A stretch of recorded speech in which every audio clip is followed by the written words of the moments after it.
I met Zoe Buckman about 3 or 4 years ago, but it feels like we know each other forever. Zoe creates art that doesn't flinch. She turns pain into power, grief into beauty, but not only with her art, it's with everything she does. And yes, she's Jewish. Hello. How are you doing? Good. Love your house. Thank Always you. loved it here. Thank you. So beautiful. What are we doing? Let's go down to the studio. Let's Come. do it.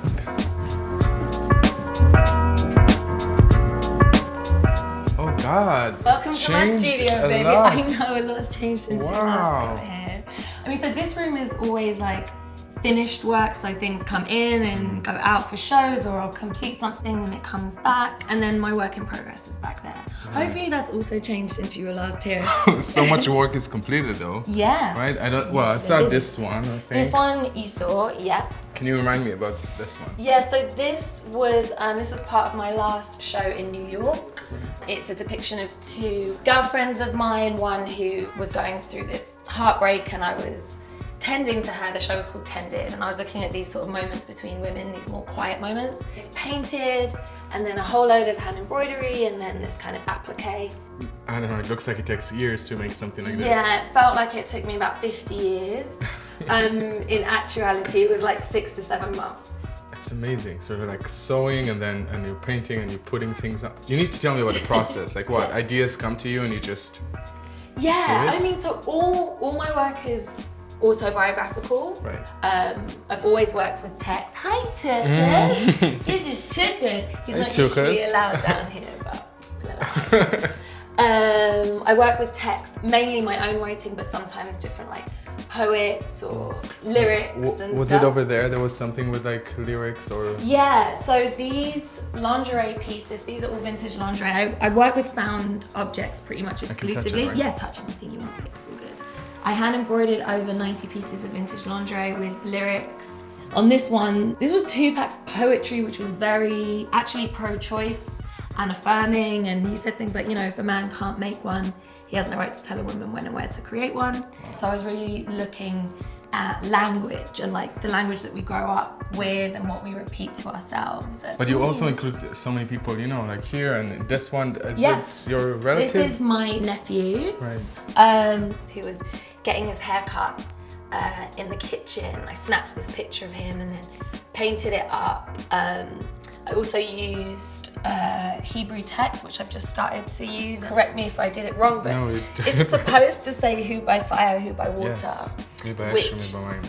Yeah, exactly. Yeah. Wait, say it again, you mumbled it. Mi ba'esh, mi ba'mayim. Beautiful. Is it Leonard Cohen? Yes, exactly. Yes. So that's from Leonard Cohen's song, Who by Fire, which is an exploration of a Yom Kippur prayer. Yeah, so I was looking at all these things after October 7th, but to be honest with you, I kind of started making work more specifically about Jewish personhood before that. Right. Yeah. And those cups are new? Yeah, so I'm totally multidisciplinary, right? So I was making this work after my mum passed away, and for us in our family, like my relationship with my mum was so galvanized at the kitchen table, and I was already making work about the home. And for me, like tea and wine and spliffs and advice or arguments, all of that really happened around the kitchen table. I wanted to work with ceramics and create like this kind of nod to the ritual of tea, but also things, you know, like having the form is compromised. Like this can't, you can see that it's a teacup. It's not perfect. But it's not gonna work. Right. And that is a lot how I think about like trauma and grief, and how like from the outside you look the same, but on the inside you have these holes that you have to try and work around or knit back together. Wow. It's so jolly, all my work is so jolly. It tells a story of your Jewish family around the table. It tells a story of your British roots. Yeah, exactly. And it's like, it brings everything you are into it. It's beautiful.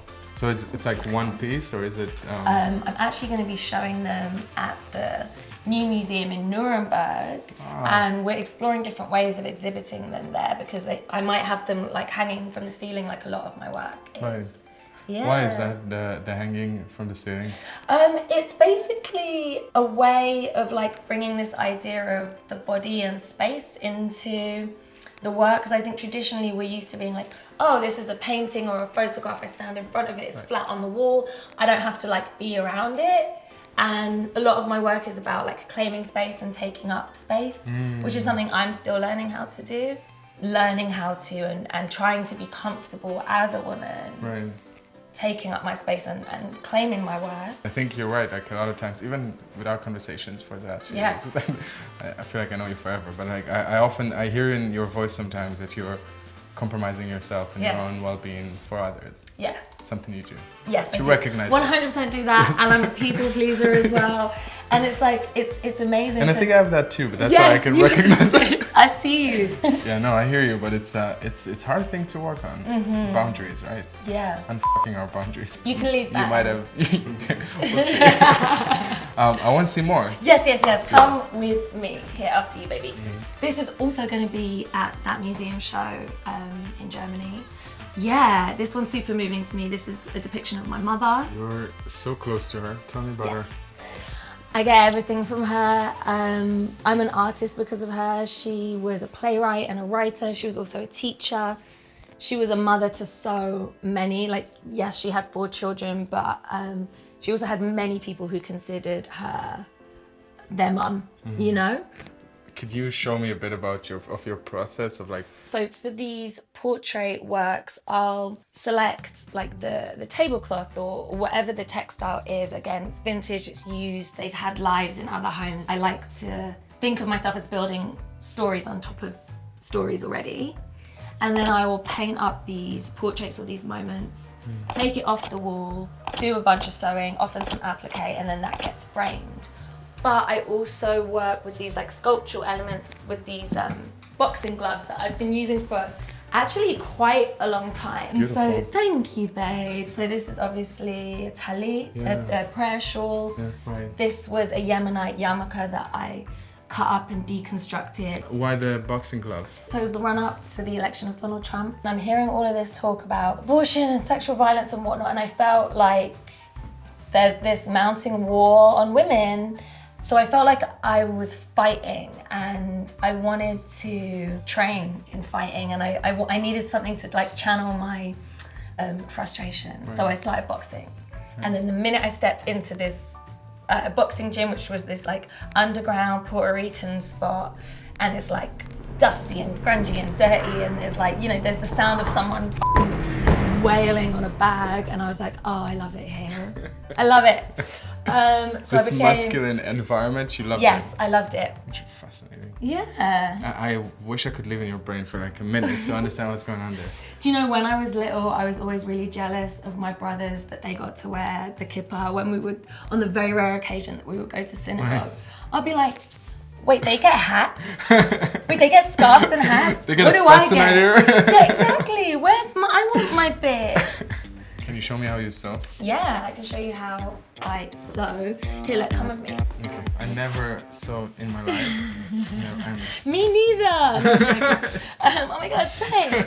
No, so basically, I'll just show you how to do like the kind of stitch that I do, and then if it looks like shit, I'm gonna unpick it. But after you've left. Right. And so. Don't insult me to my face. And so behind my back. to the collector who commissioned this piece, I'm gonna unpick it. You won't have any Hen Mazzig artwork.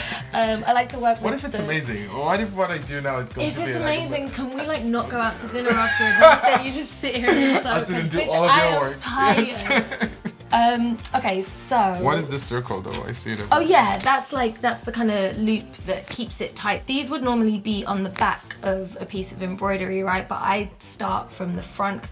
I like people to be able to see the mess and the work and the toil, and it's that way of being like, this, I was here, this is my hand. And I like to make decisions based on my skill level, so I'm like, let me make work where everything's imperfect. Right. And then I can just pretend that it's deliberate. Yeah. So with that in mind, okay. I'll go in for you. Take this. Hold the loop thingy. Yeah, and then take that. And then like maybe go like here. Oh my God, I'm so nervous. No, baby, don't worry. What if You I fuck totally it up? got this. You're not gonna fuck it up. You can't. It's a tiny prick. I haven't seen any I've of never those known ever in my life. words one should never say. Is your finger there? No, you're good. Go through. I'm gonna go Do like you see this. that, Mom? I'm gonna pull that for you. Look at that! Look at that, Oh babes. my God. Professionals. I'm telling you, I'm so good What at do you it. think, Tuckers? It's amazing. You want to do some more? No. You should do another one though. Show me. Okay. So you want your lines to be nice and thick. Yeah. Thank you. Well, thank you for showing me this part of who you are. I think you need a glass of wine. I need like 3 glasses of wine. Let's go do it. Jarvis, are you going to be partaking today? L'chaim. Oh, l'chaim, babes. Better days. Yeah, to better days to you. To you. In my family, we don't sit on the corner because if you sit at the corner of a table, you're not going to get married for 7 years. And I must have sat on a corner recently. I mean, right after my divorce, I think I sat on a corner. so you were married to David Schwimmer, I that was. everyone knows from so many things, but most iconically being Ross in Friends. Yeah. And you have a child together. Yes. I mean, you're friends till this day, right? Yeah, me and David are very, very dear friends. He was working in London when we met. And then I moved out here to New York. He asked me to. I didn't like show up unannounced. Hello. Getting married today. And we did, and it worked out, and it was a beautiful relationship for many years. He was born and raised Jewish. He's like his whole life. He had much more of a formal Jewish upbringing than I did. And I think in my 20s, I started to seek more of a connection to the idea of the divine. Obviously, always considered myself very Jewish, but not religiously Jewish. I didn't have a relationship to Judaism, but Jewishness, yes. Why were you turned away from the religion? It wasn't so much that I was turned away from it, it's that no one represented that in my life, no one showed me it. Right. Now, in recent years, I think stepping more into my Jewish identity, right, where like everything is new, and so I'm working with a rabbi once a week, and I'm getting, I'm having a Bat Mitzvah, which you're coming. Absolutely, I And wouldn't you're going to miss be that. in it, like you're part of it. You and It's Mark. amazing. I mean, the fact that we have the same Torah portion. How does it go? Yeah, I have to hear it. And your rabbi is listening, by the way, too. Do it with me then. Okay. Ready? 3, 2, 1. All right. Okay, you want it? Yeah. 3, 2, 2, 1. 1. Ten mitzvah. I did this last time. Okay, wait. You lead. I'll follow. 3, 2, 2, 1. 1. אתם ניצבים היום כולכם לפני אדוני אלוהיכם ראשיכם שבטיכם זקניכם ושותיכם כל איש ישראל. That was great. That's my first little bit. I love that. It's amazing. You're doing so well. Thank you so much. Yeah. What I love about it is the lessons with the rabbi once a week, where I can sit and ask her like all the questions that if I had done it when I was 13, I wouldn't have asked. I would have just been like, how can I get through this, get my presents, do a good job, make everybody proud. When we met, I remember having conversations with you that you had a lot of questions about Israel, about Jewish. You've learned a lot. I mean, today people are looking up to you to learn from you. What is this? What happened in this process? There was obviously, as you know, this huge spike in anti-Semitism, and it was around that time that I started to like be more aware. Right. I didn't know what the ADL was before that, and I started to track. I used their tools to track hate, and once a month I would read about the hate crimes against Jews in America, and I would screenshot them and like occasionally post them on Instagram stories. I would do like this monthly kind of roundup, right? Yeah, I've been on this journey since meeting you of kind of learning and unlearning and like being able to hold so many more truths in my heart and in my brain. And your trip to Israel yeah, together, you took me out there. I took you to Israel on a Hen Mazzig's birthday trip. Birthmark, yeah. But that was, I think, also pivotal because we met Palestinians. Palestinians were very critical of Israel and shared their opinions with us. And Palestinian mother that lost her child to the conflict. Yeah. We met transgender rabbis, we met LGBTQ activists, we met people from all walks of life, Holocaust survivors, Ethiopian Jews. There were all spectrum of opinions. Absolutely. And there was, I don't think I hid any criticism of Israel from your journey, and you still came out of it. I think it was, I don't know, what was the trip like for you? I mean, it was amazing. It was super intense and just so expansive. And yeah, I'd never even met a Holocaust survivor in my life, at least not knowingly. To hear that person's story and like in real life sat opposite was just incredible. Oh, you were in tears, I remember. Yeah, I cried a lot on that trip. I remember when Lucy, the Holocaust survivor, was speaking to us, she said, I know that if Israel existed 10 years before the Holocaust, far more many Jews would have been saved. Yeah, And that broke me. Yeah. Gah. Right. You know, just this idea of like what could have been avoided, immense loss of life. I think one of the most moving talks with the two mothers, the Palestinian mother and the Israeli mother, who have come together in this organization for grieving parents from the conflict. And they're sat there together and yeah, it gave me great hope. So you're coming back, coming back to America, and you become more outspoken about your belief that Israel has the right to exist as a Jewish state, and that you're not going to subscribe to some of those anti-Israel ideas that exist on both the far right and the far left. Yeah. But as an artist, as someone that is involved in the space, how is your community responding? And maybe specifically after October 7, 2023. Yeah, I mean, it's been fucking wild. Like, first of all, like you articulated, I'm left-wing. I consider myself liberal and progressive, and that my values are liberal and progressive truly. And yet I no longer connect with any kind of political label anymore, because I feel such ostracism and such a sense of hypocrisy that has come out of the left and far left spaces. On October 7th, actually after speaking with you, I was a complete mess, as we all were. I'm waiting to hear from friends of mine. Are they alive? Are their children okay? Are their relatives and loved ones okay? And for many of my friends, the answer was no. You know, friends of mine lost friends or had friends or loved ones or family members taken hostage. And I posted something on Instagram, and it started with murdering Jewish people is not fighting for human rights. And then it ended with my something to the effect of my prayer is for peace and sovereignty for the people of Palestine and peace and sovereignty for the people of Israel. You wouldn't think that could provoke so much hate and ostracism, but 3 of my best friends in London unfollowed me on Instagram and never spoke to me again. And these were like 20-year friendships, like like sisters, best friends. They're not Palestinian, they're not Jewish, they're not Muslim. They're not actually connected to the conflict. Their children are safe. Their children are not impacted by anti-Semitism or Islamophobia, and yet they sliced me, who was at the same time experiencing this huge wave of like online threats, from rape threats to death threats to all of these things. People in your street calling for your death. Exactly, people on my street calling for my death, like hate crimes just up the road from me suddenly just skyrocketing. To be abandoned by like 3 of my besties in London was hugely upsetting, obviously.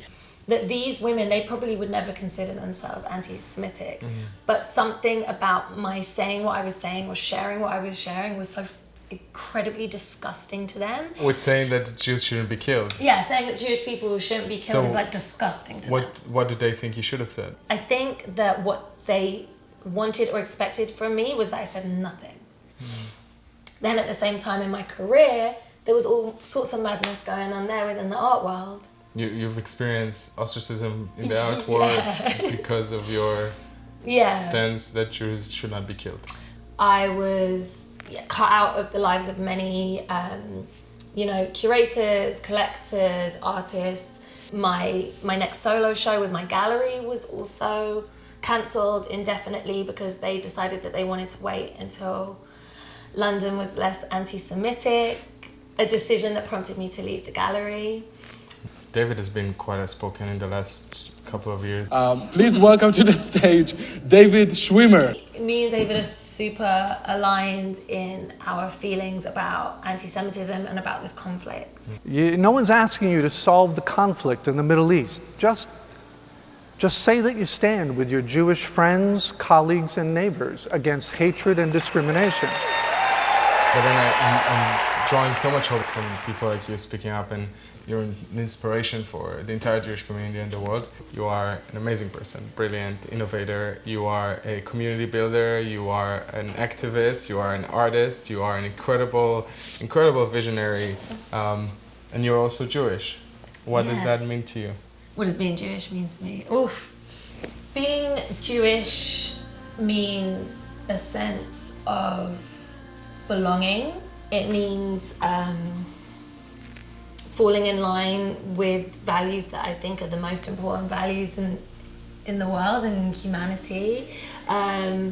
It means looking for joy and warmth and humor and keeping on asking the hard questions, because I think that is one of the most amazing things about the Jewish tradition. I think it's in the practices about why, why is it like this? And that has, I think, paved the way for like such huge advances in maths and science and philosophy and art and literature and all of these things. We question, and I'm like so proud of us for that. And it means like just being around brilliant, sexy people. Like right yourself. back at you. You're talking. Zoe, this has been incredible. Thank you so much for opening up, sharing all this. I love you so much. I love you. We need more wine. We need more wine.